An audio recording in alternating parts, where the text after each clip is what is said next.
Bismillahirrahmanirrahim. Assalamualaikum warahmatullahi wabarakatuh.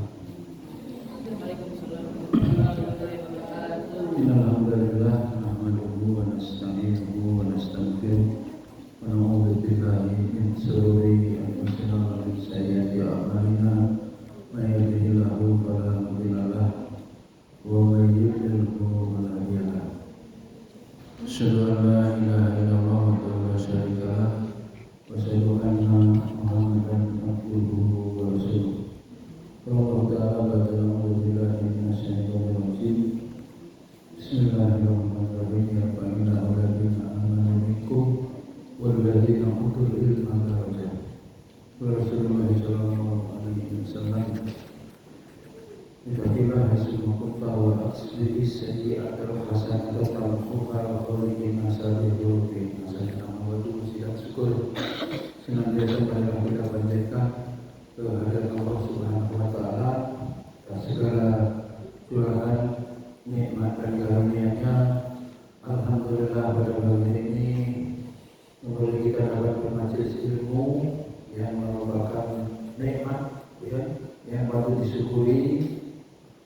Karena nikmat iman itu tidak diberikan kepada semua hamba Allah, hanya diberikan kepada hamba yang khusus.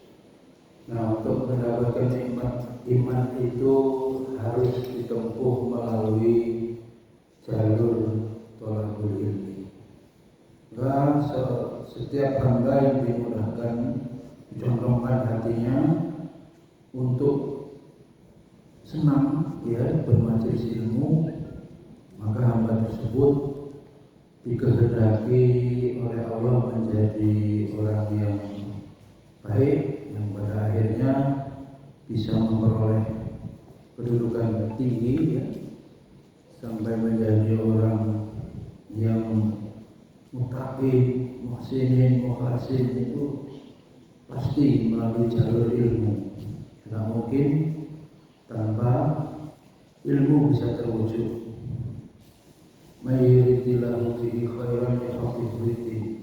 Cirinya Allah senang atau ingin orang itu jadi baik, itu akan dipahamkan, akan difaqihkan.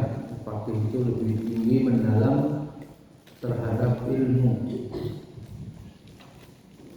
Kemudian juga ada nasihat dari Imam Ibnul Qayyim. Berderma dengan ilmu merupakan tingkatan dermawan tertinggi. Dermawan itu kan bisa duit, bisa tenaga, bisa materi-materi yang lain. Tapi ternyata yang paling tinggi itu berderma dengan apa? Ilmu. Kalau boleh dibilang guru masuk surganya dengan apa? Dengan ilmu. Muhsinin, agnia masuk surganya dengan hartanya, kan?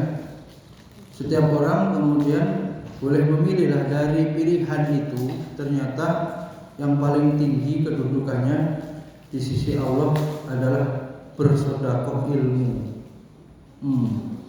Dan adanya lembaga ini harus terus dipertahankan.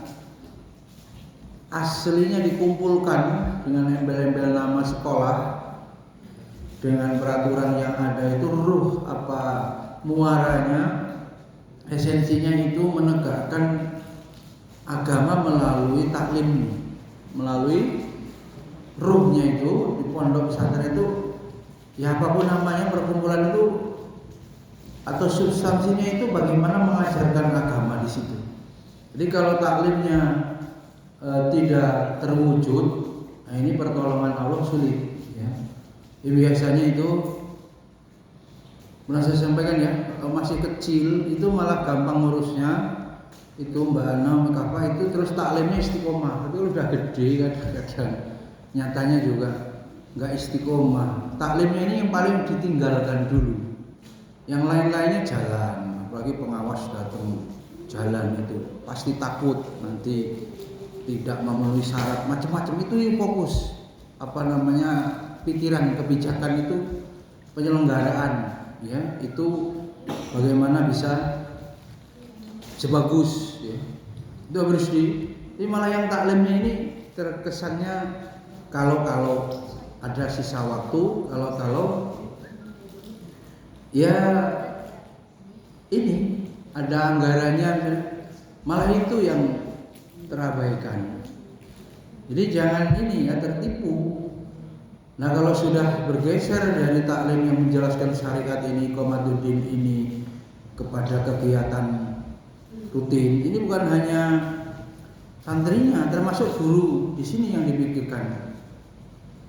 Apa-apa itu kalau terganggu oleh materi itu biasanya hasilnya tak pasti. Ya, guru juga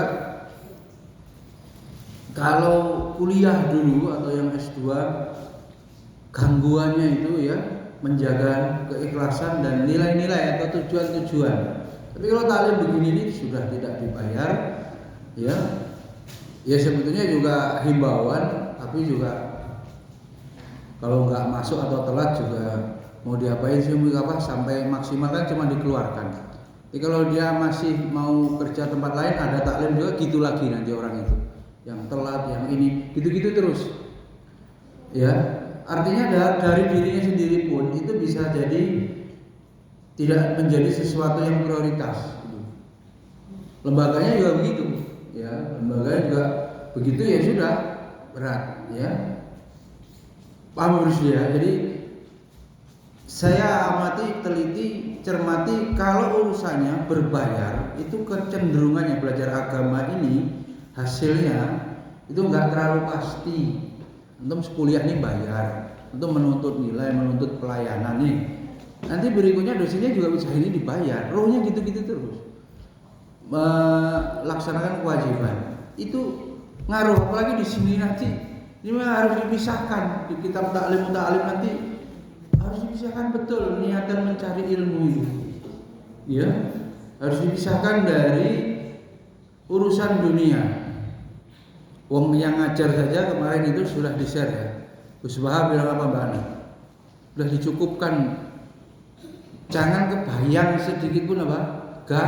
Gaji sebagai guru atau pekerjaan apapun, yang karyawan ini, yang di PT ini, udah cukup ridho Allah, kemudian balasan yang sesungguhnya yang nanti pantas diangan-angan itu balasan pahala di akhirat. Selainnya itu harus nomor sekian.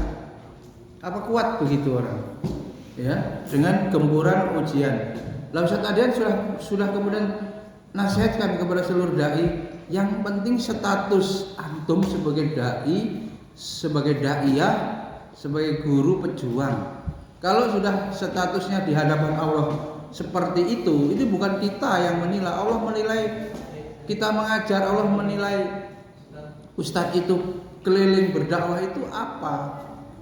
Kalau ketemu sudah statusnya dalam pandangan Allah sebagai pejuang, berlaku rumus kata beliau ya, in tansurullah yang surkum wa yusabbit aqdamakum, gitu. Bagaimana? Full perhatiannya mengabdi kepada Allah, mengajar sepenuh hati yang terbaik. Juz 29 belum hafal semua ya, niatannya yang benar, kemudian keikhlasannya dijaga. Sifatnya administrasi pembelajaran kan tahu bisa disiasati dengan mencocokkan dengan mushaf sebagai ibarat kunci jawaban umpamanya, kan bisa disiasati. Tinggal orangnya itu lebih baik daripada guru yang hafal tapi niatannya dunia, ya, itu nggak akan ketemu. Santrinya juga nggak mungkin kebangun kalau tidak dengan hati. Santri juga menerimanya sama, tidak dengan hati, setengah hati atau malah asal terlaksana. Nah kalau sudah statusnya sebagai guru pejuang, itu pasti akan ditolong. Silakan aja, kuat apa enggak, gantung kepada Allah itu seperti gantungannya itu sudah kuat kokoh atau belum. Setelah pulang bekerja ya sudah serahkan, butuh apa, ingin apa, ngomong lagi sama Allah. Kadang melalui wairzuqhu min haitsu la yahtasib, kadang juga dihindarkan dari musibah, kadang juga diberikan sakinah, ketenangan dalam keluarganya, dalam kehidupannya, bentuk-bentuk pertolongan Allah itu banyak, bukan pada urusan materi saja, ya. Yang itu ada apa namanya, keajaiban, ya, berlaku, bahkan sampai ini Habib Rusdi ilmunya tinggi bisa memperoleh apa Habib Rusdi? Karomah, ya.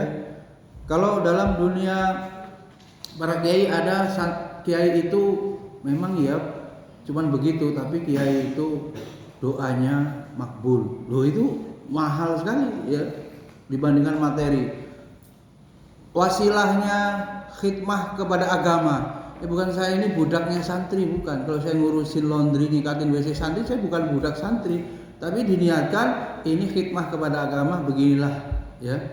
Udah ketemu belum Mbak Ida? Kalau tanpa begitu, semuanya urusannya duit, ini dakwah ini nggak akan berlanjut. Orang itu akan mencari materi, dan santri kalau dibegitukan semuanya hitung-hitungannya kayak industri bisnis, itu tidak akan ada hasilnya.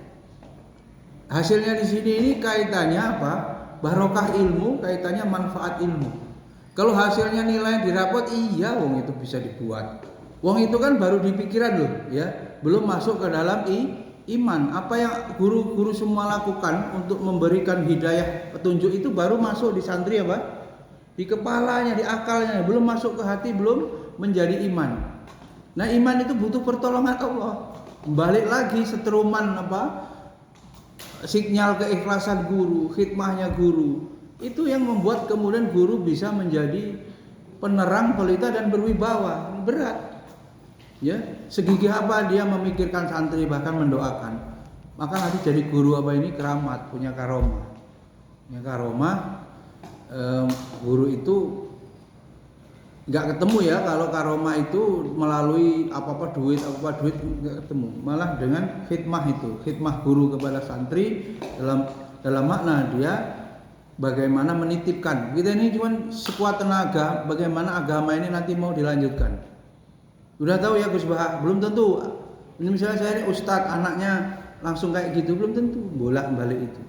Nah, tentu kita perlu risau, perlu khawatir nanti ada yang lanjutkan apa tidak. Memang disuruh begitu, ya, suruh begitu.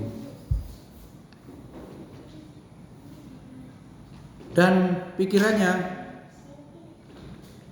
Ustaz Aryan dalam wisuda Dewan Dakwah itu apa, STID Muhammad Nasir, saking ini apa, paham materialisme ini sudah sangat mengakar, sudah sangat menggurita, mendarah daging. Jadi seluruhnya itu dikomersialisasikan, seluruhnya bagaimana ukurannya itu semuanya materi. Nyekolahkan anak ya kayak pengen untung, punya anak perempuan ya pengen, anak laki-laki pun juga coba cari istri yang kaya biar hidupnya nggak susah. Gitu juga semuanya itu, ya.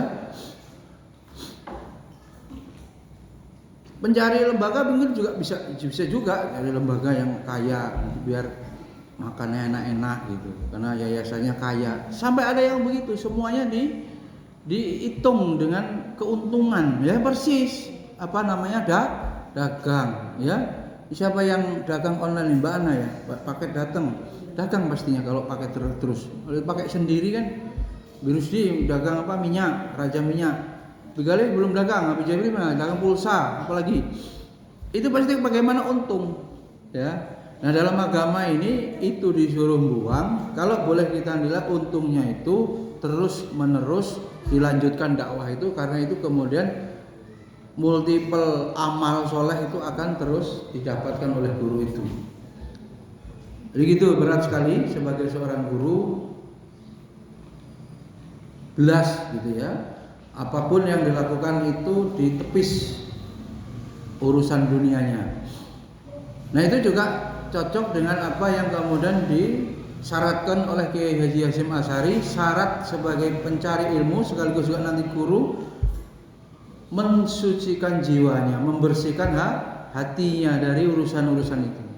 Ya, seberapa kuat membersihkannya, sebersih apa hasilnya, itu nanti akan berbuah kepada keberhasilan dalam mengajar, kemudian juga kebahagiaan daripada hati sang guru atau santri itu sendiri dalam belajar.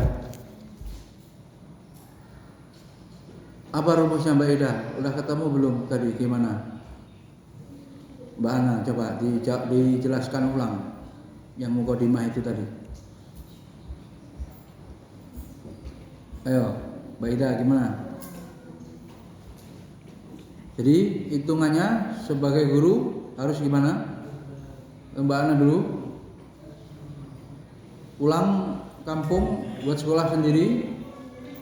Tolong yang nggak mampu, yang mampu paksa bayar besar karena itu berjuangnya dia, ya kan? Adab kan begitu. Yang kaya ya wajar kalau dia mensubsidi, yang nggak mampu, dan itu memang cara dia masuk surga melalui beramal dengan harta. Biarin. Maka kalau apa kok nggak diturunin biar pada sekolah ini, ada terkandung maksud begitu. Karena umumnya sekaya apapun dia kalau udah urusan agama biaya begitu ngakunya nggak mampu atau pengen. Kalau ada pilihan, bayangin Pak, kenapa sekolah dimin gratis? Kan ada kesempatan, ngapain bayar sekolah swasta? Mending sekolah min gratis. Padahal dia mampu sekali, eman-eman biar dia bisa lebih kayak padahal membiayai anak itu jihad. Bagaimana coba? Nggak ada rugi-ruginya, nggak mungkin nggak dihitung. Berarti kalau dia mampu, adab kepada harta laksanakan, tolong gitu. Dari penggabungan itu dia bisa menolong yang nggak mampu. Dari situ dia jalan surganya. Paham nggak paham ya? Memang harusnya dikumpulkan begitu. Kenapa ini kok bedanya? Iya Bu, karena umumnya masyarakat di mana-mana atau siapa saja lah ngapain bayar kalau ada yang gratis kan gitu. Selalu begitu kan? Nah ini rugi dia kalau punya ilmu, punya harta dia harus maksimalkan hartanya untuk perjuangan. Caranya begitu.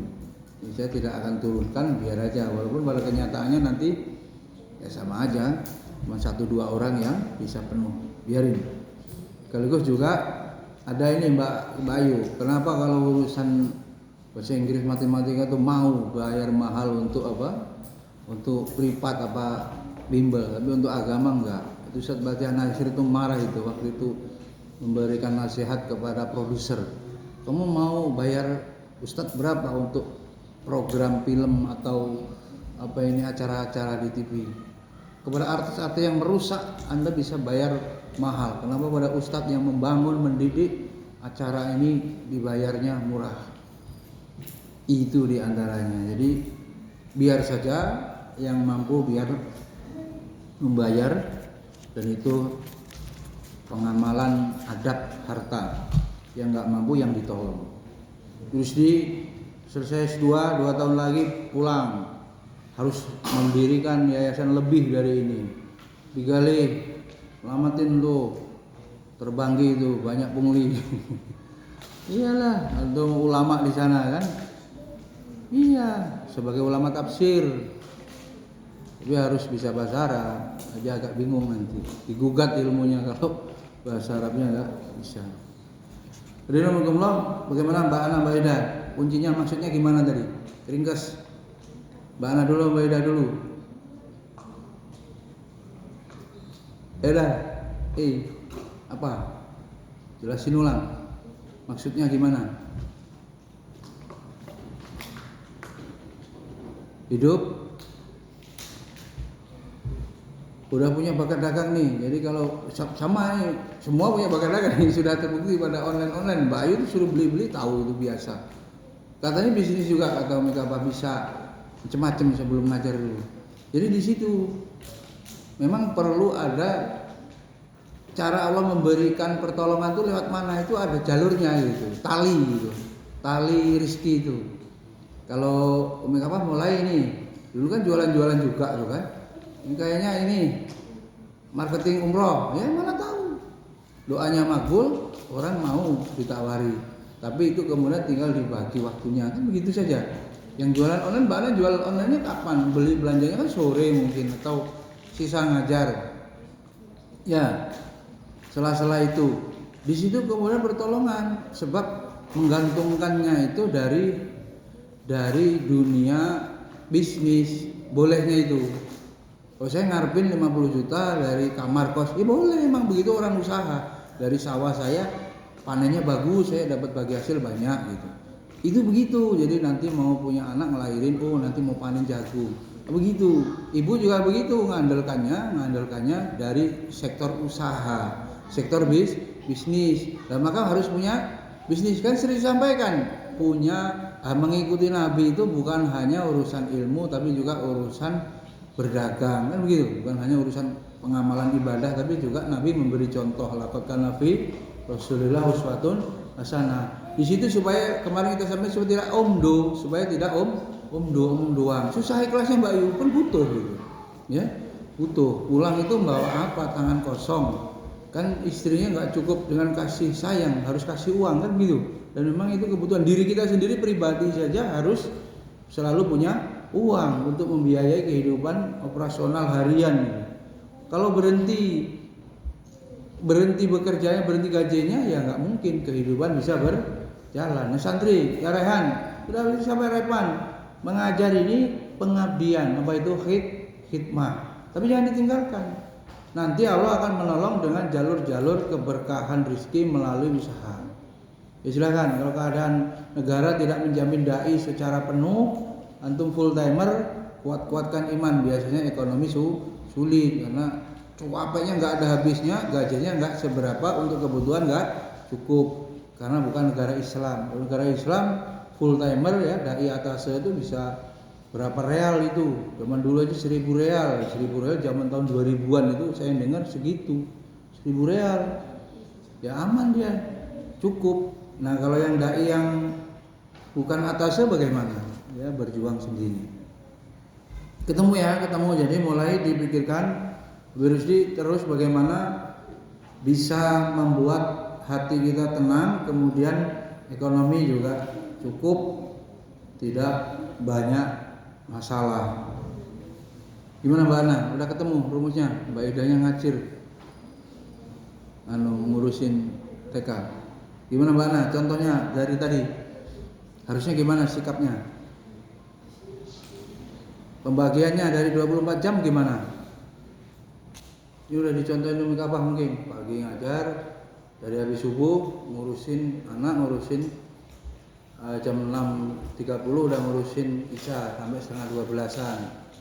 Habis zuhur bisa ngurusin orang tua, bisa dakwah, bisa bisnis, gitu. Ya, Mbak Ananya gimana? Nanti kalau bulan Juli akhirnya mudik, buat rumah Quran, punya suami hafiz, ya biasanya begitu ya. Kalau nggak bisa, nggak mendukung kan? Di rumah ada santrinya 30, udah pengalaman jadi TPA privat. Setelah itu siang bisa ngajar formal, siang bisa dagang. Kalau tahfiznya cuma sore, kalau kampung kan pagi nggak ada sekolah semua kan, nggak ada sekolah min siang di kampung, pasti pagi. Malah mau jadi ustazah, ibu-ibu kan bodoh, nggak ada dapat ilmu. Sudah dari gadis sampai menikah nggak pernah ngaji, sudah menikah juga isinya pekerjaan rumah tangga, nggak pernah taklim. Taklim yang di kecamatan saya pernah ngisi di Gading itu kecamatan, ya Allah ratusan. Tapi yang ribut aja kita ceramah capek itu kebanyakannya apa? Ngobrol. Setelah itu ditanya nggak jelas. Maka dari begitu kita belajar teori pendidikan. Ini umat ini nggak akan berubah kalau begini-begini terus. Dia begitu terus dari dia ibu muda sampai jadi nenek taklim, tapi sebulan sekali. Tapi pas ditanya bisa nggak ini ilmu ini disampaikan ke anak cucu Bu? Bingung. Karena nggak mau ada evaluasi. Baik, kita akan kaji para santri ya. Antum semuanya harapan melanjutkan tugas dakwah. Ya, kita kaji kitab Ta'limut Ta'lim ya. Salawat dan salam terus tercurahkan kepada suasana kita Nabi Muhammad sallallahu alaihi wasallam. Beliau Syekh Zarnuzi dijelaskan Buya Yahya itu ternyata menulisnya cuma satu ini kitab. Enggak ditemukan kitab lain. Dalam sepanjang hidup beliau, Syekh Zarnuji ini hanya menulis satu kitab ini, tidak ditemukan kitab yang lain. Kalau kita pelajari, baca, telaah, itu yang studi tokoh itu setting sosial, latar belakang pendidikannya itu mempengaruhi pemikirannya. Ya, beliau Syekh Zarnuji ini dikisahkan ya. Zarnuj. Syekh itu apa? Syekh itu Zaid. Syekh itu maknanya apa? Panggilan prop, lebih dari prop. Kalau di akademik, syekh itu apa? Panggilan kehormatan. Pernah disampaikan syekh itu bisa bermakna apa? Orang yang tua, orang yang alim, alamah, ilmunya banyak.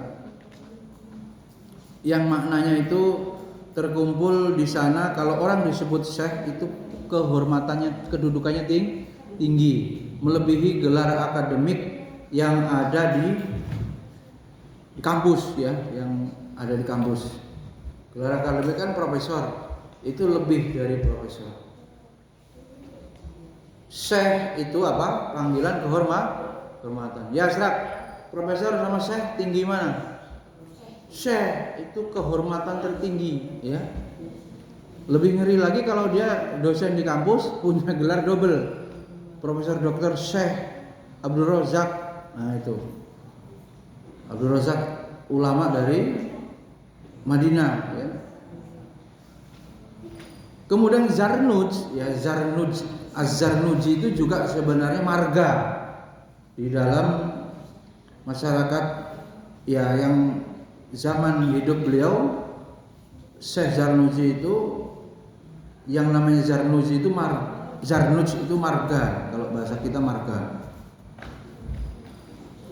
Di antara dua kata itu ada yang menuliskan gelar, bahkan ditambahin gelar Burhanuddin.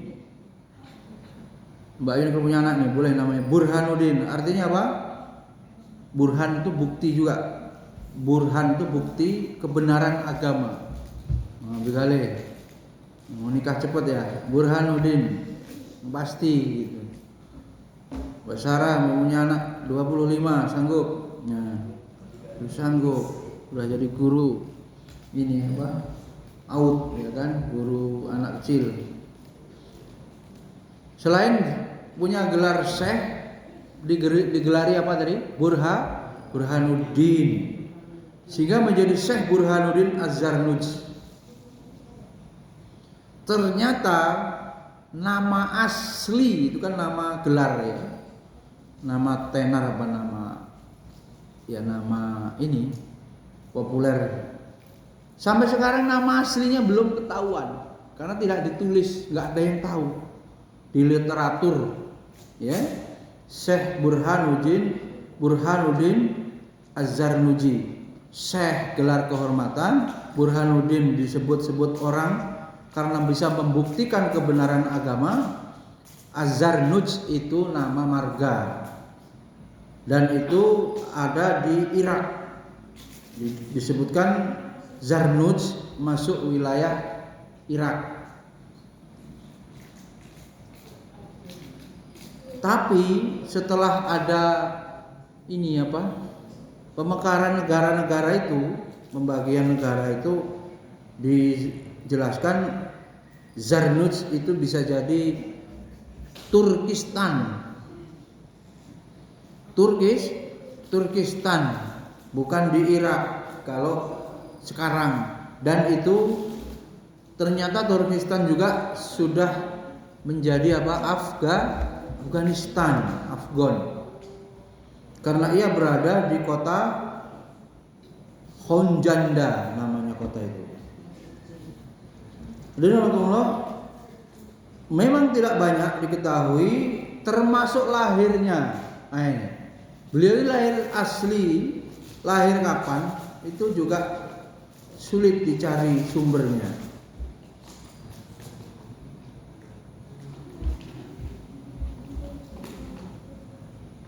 Dikisahkan juga beliau ini, Syekh Zarnuji ini masih harus diteliti lagi. Ditemukan catatan itu sekitar lahirnya itu, ini debatable ya, ditulis di kitab ini tahun 591 Hijriah, abad ke-6. Itu pun ada 3, 91, 93, 97. Ulamanya bagi 3. Menuliskannya tidak hanya 1 lahirnya itu. Jadi belum Itu malah wafatnya aja yang ketemu. Maaf, wafatnya itu yang 3 tadi, 591, 593. Ya karena lahirnya tadi apa? Lahirnya apa? Berbeda-beda. Wafatnya aja yang tertulis ada 3, 591, 593, 597. Syekh Zarnuji ini banyak belajar kepada para ulama besar. Syekh Zarnuji banyak belajar kepada ulama besar. Ya, seperti disebutkan beliau dalam kitab Ta'lim Muta'alim ini disebutkan pertama Burhanuddin Ali bin Abu Bakar al-Maghinani, ulama besar bermazhab Hanafi. Yang mengarang kitab Al-Hidayah, kitab fikih. Itu guru beliau. Termasuk ulama yang menjadi guru Imam Zarnuji, Ruknul Islam Muhammad bin Abu Bakar. Wah, ini banyak. Populer dengan gelar Khawahir Zadeh atau Imam Zadeh. Beliau ulama besar ahli fikih Hanafi. Sekaligus juga pujangga. Berikutnya Syekh Muhammad bin Ibrahim, seorang ulama ahli fikih, juga umumnya bermazhab Hanafi. Syekh Fakhruddin Al-Kasyani, Syekh Fakhruddin Qadli Khan Al-Aujandi, kebanyakan mazhabnya Hanafi. Ruknuddin Al-Farghani. Ya santri, belajarlah, cari ilmu sebanyak-banyaknya kepada para ulama yang punya apa? Otoritas. Itu sejarahnya begitu. Tidak berhenti atau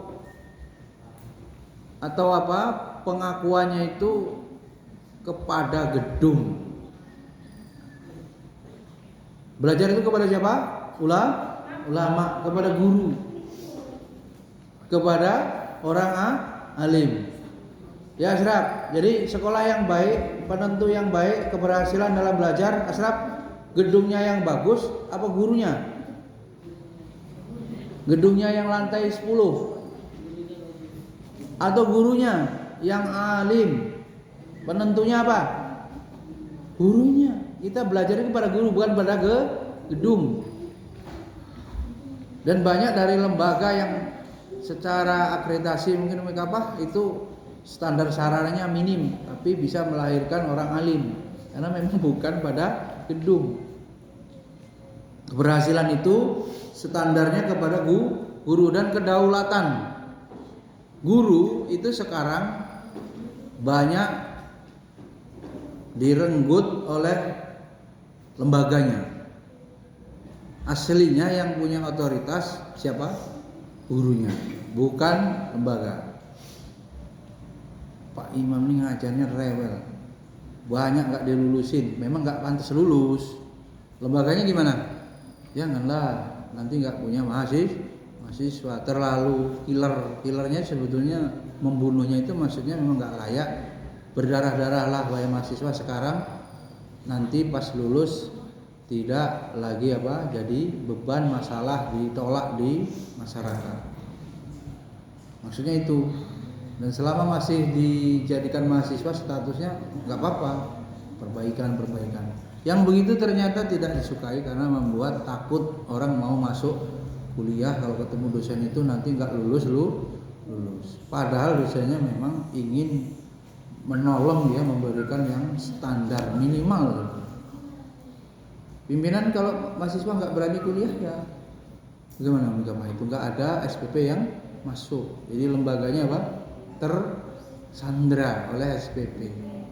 Dosen begitu berarti harus diganti dengan dosen yang bisa bahasanya bisa kerjanya itu apa Mbak Ayu? Bisa kerjanya dengan fleksibel itu, tidak terlalu killer idealis yang membuat lembaga ini nggak punya mahasiswa. Terjadi begitu karena nyawanya lembaga dari SPP, dari sumbangan itu. Kalau sudah begitu bagaimana? Tersandra lah, kebijakannya tidak berbasis keilmuan, ya. Dan itu nanti layak mengajar apa enggak sesungguhnya? Tidaklah layak, tapi faktanya di masyarakat harus dianggap sudah layak mengajar, terbukti dengan apa? Sudah lulus, bahkan mungkin punya sertifikat. Wah, kalau ngelamar sertifikat banyak itu dilampirin semua. Relevan apa enggak ini? Pas diuji, jangan-jangan enggak sesuai. Itu ya. Dapat faedah apa? Boleh sebetulnya kalau walinya Kapa mau mencoba, Kapa ini layak nggak naik kelas atau lulus materi ini, umpamanya mau begitu ya anak boleh aja itu. Nggak layak dalam arti ini belum menguasai. Kan gurunya bagaimana gurunya spesifikasi, tapi santrinya semuanya harus bisa, ya kan? Kita sadar begitu ya, Mbak Sarah memang mau mengajar apa? MTK, oh, tahfiz, oh, santrinya ya tahfiz, ya siroh, ya apa lagi? Ya bahasa Arab, ya Sarah, ya Abdullah, ya bahasa Inggris, ya juga matematika, ya menggambar, kompetensinya menggambar, keahliannya, skillnya. Ya bahasa Arab, ya matematika jadi tahfiz, dirubah-rubah sendiri, nggak mau. Persiapan tasmi, giliran tasmi macet juga. Khawatirnya error semua, matematika error, tasmi error. Ini memang kita perlu sadari. Ya walfi orang tuanya, kalau orang tuanya terima 10 tahun ke bawah fardu ain semua tuntas. Ilmu umumnya, fardu kifayahnya sekenanya. Sebenarnya cocok itu ya, apa kalau psikolog suruh 7 tahun ke atas baru dipaksa nulis, ya cocok kan? Itu kan Kamil Zewel kan nggak tersiksa dia ngapal ya Mbak, nggak tersiksa ya itu. Mbak Yu itu dia belajar terus, tapi pelajarannya nggak mengganggu perkembangan psikologisnya, pelajarannya tapi gitu. Nah kalau cocok kan 7 tahun baru itu. Tapi kan jadi masalah kalau nggak sekolah di sini nanti nggak bisa nulis, nggak bisa baca, daftar di mana-mana nggak diterima, ribut. Nah, 10 tahun baru pelajaran umum. Mungkin nalar-nalarnya juga mungkin guru matematikanya nggak mabok ya. Kalau pelajaran matematika kelas 1 diajarkan di kelas ya 10 tahun umur berapa? 5 apa 4? Secepatnya 4 ya? 4 lah ya. 7 tambah 3 kan berarti 4 tahun. 7 tahun kelas 1, 10 tahun kelas 4. Macam Zahid itu baru pelajaran MTK kelas 1 gimana? Pasti pinter ya, karena nalarnya, logikanya sudah masuk. Mau begitu? Nah, kita tunggu sekolahnya Mbak Ayu, sekolah Mika apa dibuat begitu. Yang sekolah yang bisa begitu anak saya mungkin yang bisa sekolah di situ, karena tahu konsepnya. Anaknya Mbak Ana mau 10 tahun baru ajarin matematika. Kalau sekolah orang umum begini, ya kacau nanti kebanyakan diskusi, bingung, akhirnya nggak paham maksudnya. Worldview-nya nggak sama, nggak jadi sekolah. Anaknya Mbak Sarah begitu, paham ya? Jadi memang secara urutan banyak masalah. Terus lulus SD, milih saja ilmu fardu kifayah sesuai bakat minat. Jadi pelajaran-pelajaran yang memang nggak mungkin dia akan kuasai dan tidak hidup melalui itu ya. Kalau mungkin SMP bisa diarahkan, ini Mas Kumdin sudah ini Mbak Tasmi cuman berapa menit? Ahnaf 10 menit. Oh, 11. Alasannya udah intelektual juga. Aku nggak di bidang ini, udah memilih bidang yang mana. Ini tadi nanti mau uji Tasmi taruh. Ya pastilah dibandingin taruh kan. Yang diuji taruh, saya yang uji taruh. Kan saya harus beli sayur, laundry, mbah ini maunya diobatin apa. Kalau semuanya nggak mau itu pasti maunya saya urut kayak gitu. Berarti butuh waktu, saya harus nambah agenda. Nah, dia yang suruh uji taruh. Kan bisa diuji gitu. Anak untuk menguji taruh. Maksudnya diuji gurunya juga sudah memenuhi. Nah, kalau nanti anak yang mikapah sudah gede-gede itu mau dicoba, bukan karena anak saya aja, anak yang lain juga bisa, nanti orang tuanya paham, maksudnya anak ini bukan diseksa untuk sejak kecil sudah harus dipaksa kerja, bukan, dilatih untuk kemudian menjaga ilmu. Itu diantaranya kita metodenya dia harus mengajarkan. Kalau hanya tahu, paham, mau, itu kan tahu, paham, mau, kognitif, aktif, psikomotorik selesai. Tapi kalau untuk jadi guru kan dia harus mengajarkan kembali. Apakah harus ada kurikulum yang menyiapkan dia untuk amaliyah tadris, dan itu sudah dimiliki pondok, ya kan? Pondok-pondok itu kalau yang SMA ya, itu yang mondok siapa? Yang lulus SMA wajib ngabdi satu tahun. Nah, kita ini mikirkan ada wali-wali yang kelamaan anak saya kuliahnya nanti lulusnya lama betul, sudah 19 tahun ngabdi 1 tahun. Kalau saya sejak dari SD udah diselip-selipin. Ini itu pelajaran Mbak Sarah yang sudah selesai dari buku pelajaran Mbak Najma ya.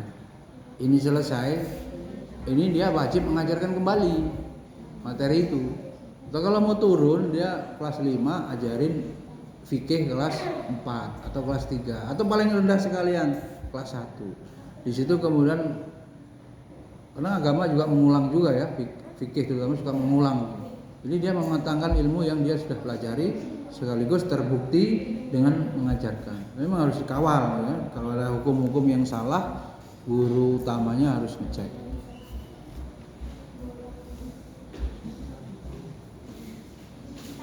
Dari biografi saja, kalau kita belajar pemikiran pendidikan Islam, kita dapat metode. Kan gampang ya. Itu ulama, beliau itu pendidikannya bagaimana? Kok beliau bisa jadi orang alim? Kan beda-beda. Nah ini beliau Syekh Zarnusi itu begitu, belajar kepada banyak guru dengan tuntas. Anak ini diridhoi apa enggak matematikanya apa? Diridhoi enggak ilmu matematikanya? 2 tahun setengah mungkin ya ngajar di sini di ICA ya. Mikapa berapa lama ngajar di ICA? 2 tahun setengah? Belum. Diridhoi enggak itu? Maksudnya ilmu matematikanya udah turunin, udah mantep. Kadang-kadang bisa improvisasi apa lebih tinggi dari gurunya. Sampai begitu, bisa pengembangan gitu. Belum lah ya. Siapa yang diridhoi yang jadinya diridhoi ini maknanya wah, udah sesuai dengan target. Atau Mbak Ana yang udah berapa tahun? 4 tahun di ICA, berapa? Siapa yang paling ini Mbak Ana ilmunya konseling apa tahfiz? Kuliahnya konseling, seringnya tahfiz. Tapi umum-umum juga selain matematika, bahasa Inggris mau juga ya, prakarya pernah juga, PKN, apalagi Mbak. Itu siapa yang tuntas? Kalau 5 bisa jelasin. Kalau 24 Mbak, ini error. Nah IPA sama juga IPA Mbak Ayu. Ini siapa? 2 tahun Mbak Ayu. Siapa yang ilmu IPA ini udah tuntas? Tuntas dalam arti KI-nya atau tujuan pembelajaran satuan itu apa kelas gitu, apa satuan SD atau kelas. Yang SD yang diajar Bayu yang lulus kan ya cuma anak ya, karena yang lain sekolah di luar. Itu perlu ya, perlu sekaligus kerelaan itu udah supaya ilmunya betul-betul awet. Ada nggak bahasa mangkel sama guru? Mangkel itu gimana ya bahasa Jawa ini? Kesel, nggak suka. Guru SD. Oh, guru SD. Dulu. Enggak sih kalau guru SD. Semua, nggak ada satupun guru yang nggak. SMP ada. Sampai ngapa? Guru apa? Guru fikih. Ngapa dia? Galak, jahat, ngeselin gitu loh. Paham nggak pelajarannya? Paham. Kok bisa? Ya kadang hafal. Oh jadi malah berbuah ini komitmen belajarnya ya. Jadi apa? Sungguh-sungguh. Tapi su'ul alat durhaka kepada guru ini juga berdampak pada ilmu yang enggak membekas. Silakan dicek. Pelajaran SD dulu, pelajaran SMP dulu, pelajaran SMA dulu, ini yang sudah S1 berarti pelajaran kuliah. Kuliah sama saya apa yang didapat 1 tahun yang lalu? Banyak tugas. Iya ya. Nggak tahu mata kuliahnya apa, udah lupa. Tapi ya Oh masih ingat, kirain udah lupa. ngeresum. Tukang resum. Jadi bisa ngeresum. Padahal resumannya bisa, kalau cukup waktu itu bisa dikritik. Ini resumannya yang bener ini bukan begini, cuman nggak cukup waktu. Itu aja kekurangan waktu. Karena mata kuliahnya banyak, itu masalahnya.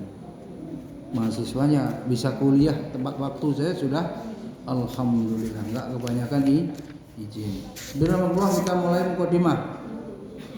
Ya, mukadimah Habib Rusdi, kitab Ta'lim Muta'alim ini pernah, dulu Habib Rusdi belum ada, ini sudah pernah dikaji di tahun 2015-2016. Ya rombongannya itu, kepala-kepala itu yang Nawawi, Haji sih belum ada, siapa yang Tama yang awal-awal.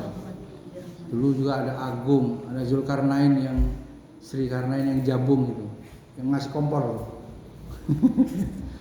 Yang beripat di perumahan itu dikasih hadiah kompor. Kompornya saya tanya, Jul ini mau ditinggal berapa pulang Jul? Wakafin. Oke. Di pergantian marbot itu dia mewakafkan kompor. Alhamdulillahilladzi faddala ala bani Adam bil ilmi. Beliau memulai segala puji bagi Allah, Tuhan yang mengunggulkan manusia atas semesta alam. Faddola itu fadilah, diunggulkan. Berarti apa? Bani Adam bil ilmi apa? Makhluk Allah banyak. Yang paling mulia manusia. Manusia mulia karena apa? Ditinggikan derajatnya oleh Allah bil ilmi. Nilai manusia sering harus sampaikan dua itu. Apabila manusia itu ingin dikatakan benar, itu ukurannya dua, ukurannya ilmunya dan adabnya. Sebetulnya kalau adab di atas ilmu itu maknanya tangganya untuk beradab itu harus dengan ilmu. Karena kalau tidak dijelaskan mana yang halal, mana yang haram kan nggak tahu. Tapi memang puncaknya terbukti ilmunya berhasil kalau adabnya benar. Maka dibuat al-ilmu al-adab fauqal ilmi. Jadi adab di atas ilmu. Karena tujuan ilmunya itu supaya beradab. Tapi jangan dianggap guru cuman sekedar adab ya bagaimana? Dia harus didandanin hatinya, didandanin akalnya, diajarin nyupir loh. Kalau nyupir diri itu bersih semalam ngajarin apa? Tazkiyatun nafas nyupir. Di nyupir itu juga harus ngerem gitu. Nggak mungkin ngegas terus harus ngopling kalau mobil itu. Santri nafsu itu harus dipimpin gitu, nggak bisa. Ya ada pengendalian nafsu. Orang itu juga harus berprestasi, itu ngegas mananya, dimotivasi. Bekali malam minggu kan motivasi gitu. Kasih motivasi biar semangat tasmi, motivasi. Apel-apel ini, dandan ini. Ya mobilnya juga rusak, apa masuk bengkel didandanin. Oh ini dandanin tukang ini apa? Tukang bully. Ini tukang jorok dandanin. Lomboknya itu nggak hanya manen gitu, tiap hari dirawat, siram kalau nggak hujan. Antrinya begitu. Kalau kebanyakan nggak bisa ngecek itu.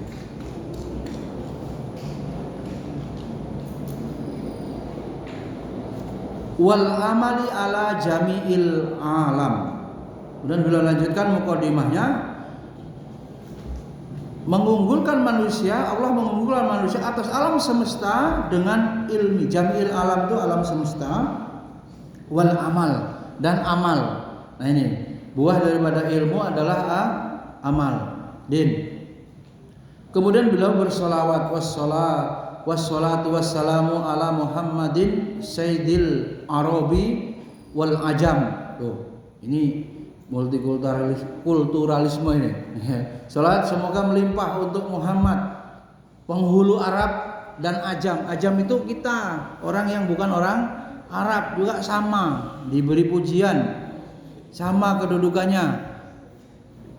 Manusia untuk apa? Lita'arufu, saling kenal mengenal. Inna akramakum indallahi Kokum Allah ciptakan manusia berbang su'uba wa qabaila lita'arufu. Surat Al-Hujurat itu. Nah, buli-buli ini juga ada hubungannya itu ya, Mbak Sarah. Dasar orang Lampung ribut, orang Jawa, orang Sunda. Terus begitu ada budaya-budaya, adat, suku yang kemudian menjadi bahan bulian. Silahkan itu dibuang kalau tidak sesuai dengan syariat. Milihlah syariat, karena semua suku-suku, berapa sukunya itu? Agamanya 4.200, sukunya 1.700-an. Agama kalau agama dunia, suku etnis di Indonesia 1000-an. Gimana ya? Ada dalam satu kelas atau ada di masyarakat hidup berdampingan, harus berdamai. Ya, itu.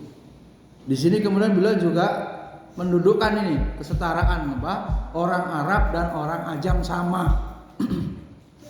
Kemudian wa ala alihi wa ashabihi ya nabii ulumi wal hikam. Juga keluarga dan para sahabat beliau, ya. Sumber-sumber ilmu dan hikmah. Sumber-sumber ilmu dan hikmah. Perlu ada pembahasan itu. Kalau nggak Umi Kapah mau menyampaikan cara mengajar dengan hikmah. Itu waktu itu Ustaz Adian itu yang namanya ilmuwan gitu ya, ulama gitu.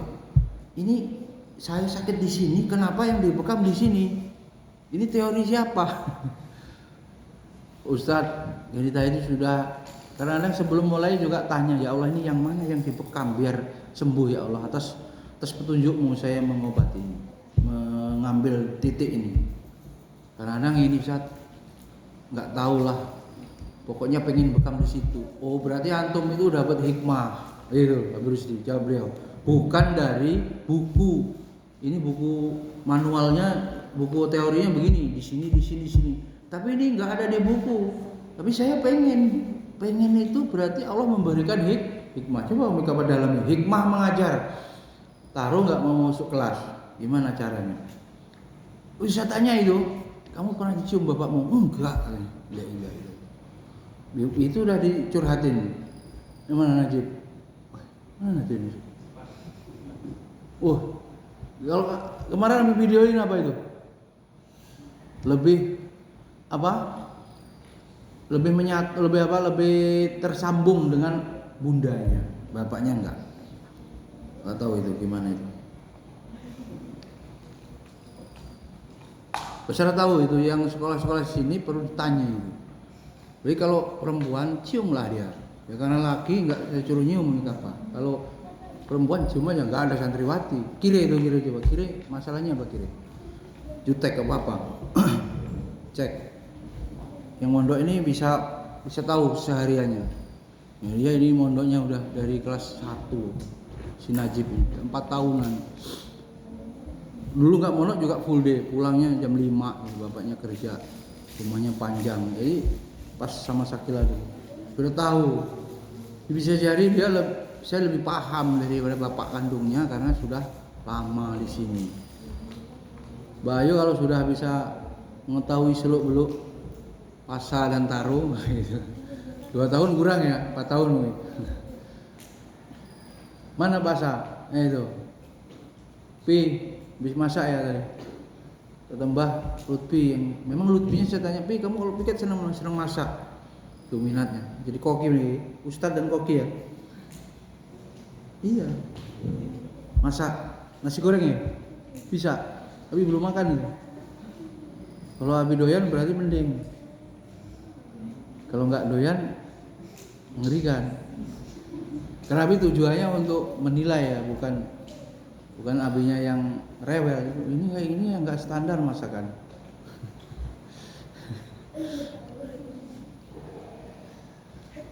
Jadi kalaupun makan itu juga, kalau meneliti itu juga, ini masakan ini bener nggak gitu? Nyambel ya Abi. Iya. Dia yang seneng. Rehan mana Rehan? Seneng masak nggak Han? Oh nggak ada. Ya. Kalau seneng itu bisa jadi jalan hidup, ekonomi. Kalau Lutfi nebak Abi senengnya Abi apa? Yang senengannya cuma ngobatin orang, menseling gitu. Itu seneng, makanya jadi lama. dengerin ilmu itu. Kupingnya disumpelin headset sambil kerja. Enggak banyak urusan begitu, senang udah. Lah kalau ke pantai ini malah takut umurnya habis pas di situ tanggung jawabnya. Kalau di kolam waktu itu takut juga. Kalau taklim begini kan siap-siap aja mati ya mati. Dengerin ilmu kan mati dengerin ilmu. Ya terserah. Kalau orang sudah bisa berubah senengannya ilmu, ya kebahagiaannya di situ selesai. Jadi kalau nggak taklim meriang, nah gitu baru. Kalau taklim, woi ada pengumuman taklim, aduh hujan lagi, udah aduh. Ya pasti hati guru juga tahu kalau hujan ya maklum aja kan, tinggal entah kalau berangkatnya jam 5 belum hujan. Ya jam 5 belum hujan. Kemudian latar belakang penyusunan falamma ra'aita katsiran minat tulab bil ilmi fi zamanina. Padahal zaman beliau ini yajiduna ilal ilmi wala yasiluna. Rusdi usul wala yasiluna au min manafihi wa samaratihi. Tulis. Santri tulis. Kata beliau nih, Abdullah. Ini penting ini. Kenapa buku ini ada? Padahal ini abad keberapa? Ke-6. Ya Sabi, tulis. Sini, Bi. Kalau susah. Nah, Kopi ini bisa bolos juga hari Sabtu. Udah seneng ikut UTS. Rupanya habis zuhur hilang. Entah itu UTS tik sama apa satunya nggak ikut. Nggak mikir juga mau susulan. Tapi juga males. Orang yang sungguh-sungguh butuh mencari ilmu ya belum tentu berhasil. Apalagi kayak setengah-setengah, iya kayak enggak. Ya entah ilmunya mau mampir apa enggak. Perhatikan santri tulis semua. Setelah saya melihat falamma ra'aitu katsirum min tulab, kata Syekh Zarnud, setelah saya melihat banyak min tulab ini para penuntut ilmu, min tulabi bil ilmi fi zamanina, pada zaman beliau, ya, tekun yajiduna ilal ilmi wala yasiluna au min manafi'i samaratihi. Tekun belajar tapi tidak berhasil. Gimana tadi? Beliau melihat banyak para penuntut ilmu sudah tekun benar, tapi tidak berhasil, tidak memperoleh manfaat au min manafihi, dan buahnya wasamarati. Tulis di HP kalau nggak mau di ini kertas. Masih contoh sama santri itu. Kalau gurunya juga belajar. Manafihi wasamaratihi wahyal amalu bihi wan nasru. Karena mereka salah jalan. Jadi apa tadi? Beliau melihat banyak para pelajar santri yang menuntut ilmu tekun tapi tidak berhasil, tidak memperoleh manfaat, tidak memperoleh buah dari ilmunya itu berupa amal. Kenapa itu? Karena mereka salah jalan dan mengabaikan syarat-syaratnya. Sebabnya apa? Salah jalan dan mengabaikan syaratnya. Ini gak gampang.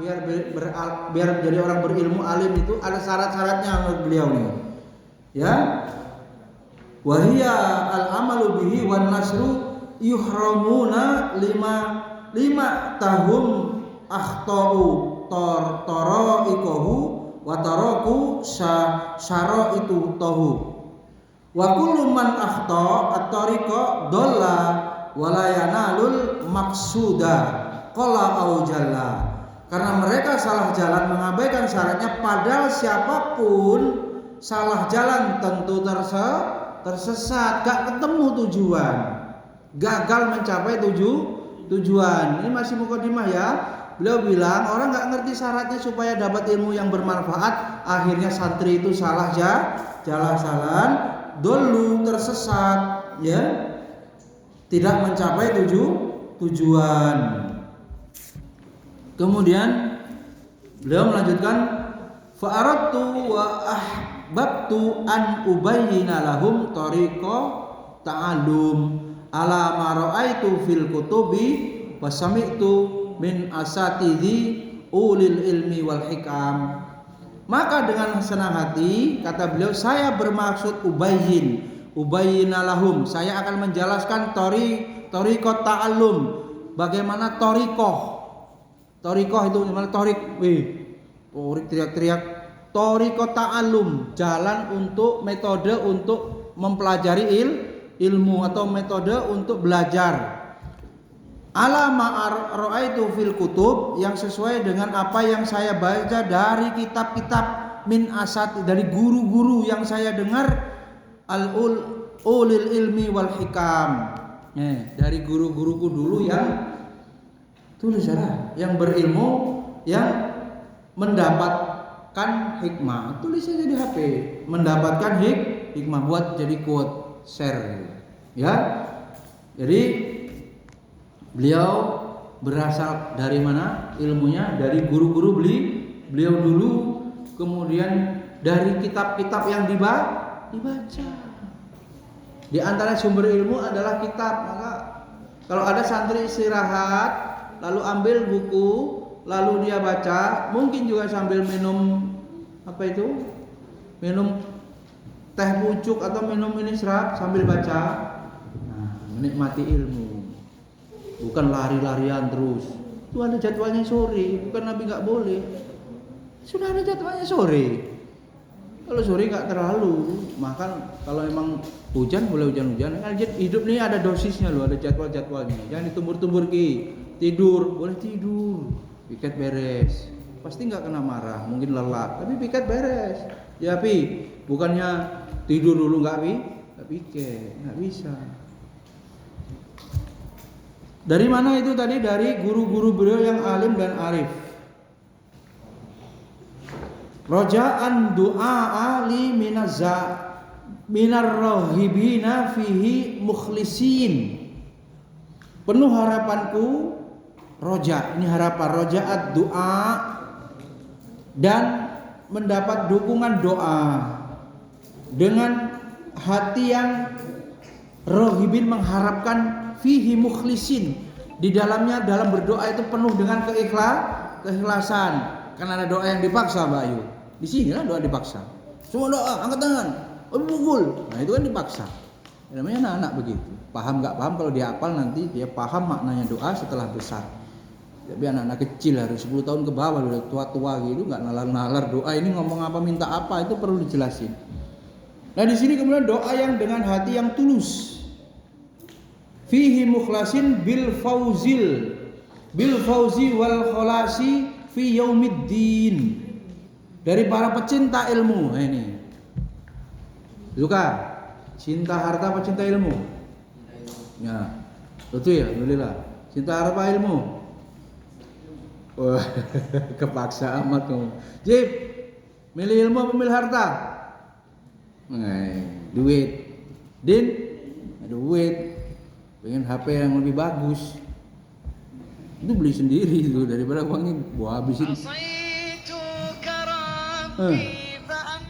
Bapak mau ngapain nih? Senangannya nelpon.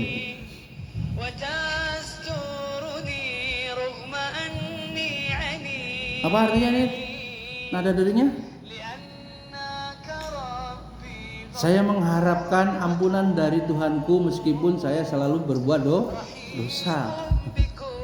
Boleh ini berharap, roja'at du'a li minar rohibina fihi mukhlisin bil fauzi wal kholasi fi yaumiddin. Ya, para pecinta ilmu semoga lah memperoleh kebahagiaan dan sentosa di hari kemudian. Jadi pecinta ilmu itu kemudian menjadi pribadi. Yang kedua, berikutnya apa? Bisa memperoleh kebaikan di hari kemudian, maknanya tentu di akhirat, ya. Ba'da takhartu Allah ta'ala fi.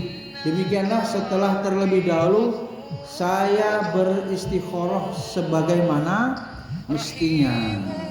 Demikianlah setelah terlebih dahulu saya beristikharah sebagaimana mestinya. Coba gimana itu? Syekh Zarnud ini sebelum menulis kitab ini apa? Beliau melakukan amalan apa? Istikharah. Istikharah coba. Sebelum menuliskan tulisan ini beliau beristikharah. Ya. Jadi itu para santri, ini baru secuil apa namanya mukadimah. Apa dasarnya beliau tadi menuliskan kitab ini? Karena banyak para penuntut ilmu sudah serius-serius, sudah tekun loh.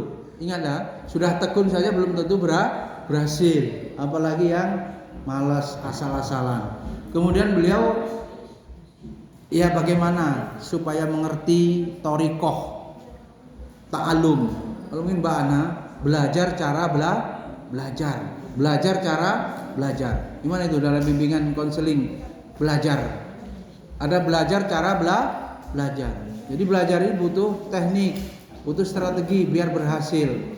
Termasuk juga kalau lebih luas lagi kan sering kita sampaikan belajar ini diantaranya hatinya ini juga harus belajar. Apalagi mau memasukkan iman, apa ilmu itu menjadi iman di hati. Nggak mungkin kalau hanya sekedar teori-teori pendidikan tanpa iman, atau teori iman itu bagaimana biar masuk. Itu ada di video yang 9 apa itu yang terakhir malam-malam ya, kalau nanti jadi tugas bisa juga bagaimana iman itu bisa masuk ke dalam hati. Sehingga kitab ini beliau beli judulnya apa kitabnya? Wasammaituhu, kata beliau, dan saya namai kitab ini sammaituhu ta'limal muta'alimi thoriqat ta'allum. Apa?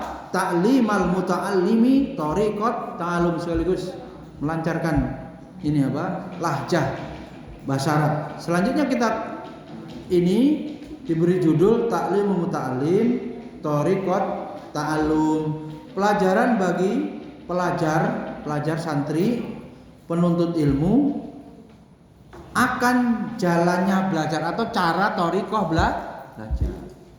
Apa jadi judulnya? Kitab Ta'limul Muta'allim, artinya apa? Pelajaran bagi penuntut ilmu tentang cara belajar, thoriqat ta'allum.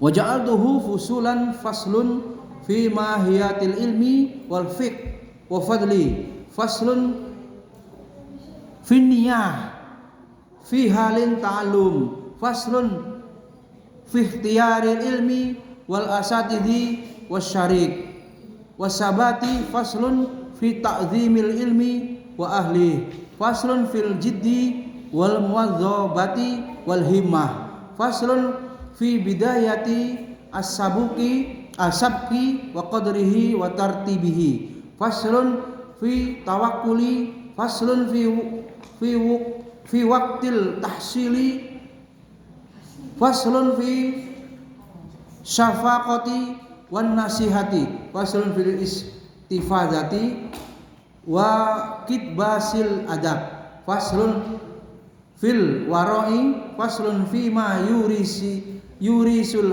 hifdho wa fi ma yurisu nisyan, faslun fi ma yajlibur rizqa wa fi ma yamna'u wa ma yazidu fil umuri wa ma yanqus. Beliau menuliskan pasal-pasal atau isinya kitab ini. Yang pertama pasal tentang pengertian ilmu fikih dan keutamaannya. Pasal kedua tentang niat dalam belajar. Pasal kedua tentang memilih ilmu, memilih guru, memilih ilmu, memilih guru, memilih teman dan ketabahan. Pasal tentang penghormatan terhadap ilmu, terhadap ulama, tentang ketekunan, kontinuitas, istiqomah, istimrar dan minat, permulaan belajar, kuantitas dan tertib belajar, tawakal, waktu keberhasilan, kasih sayang dan nasihat, istifadah, mengambil faedah, manfaat, warok. Orang belajar juga harus warok, hati-hati ketika belajar. Pasal tentang penyebab hafal dan penyebab lupa, dan sumber dan penghambat rezeki. penambah dan pemotong usia.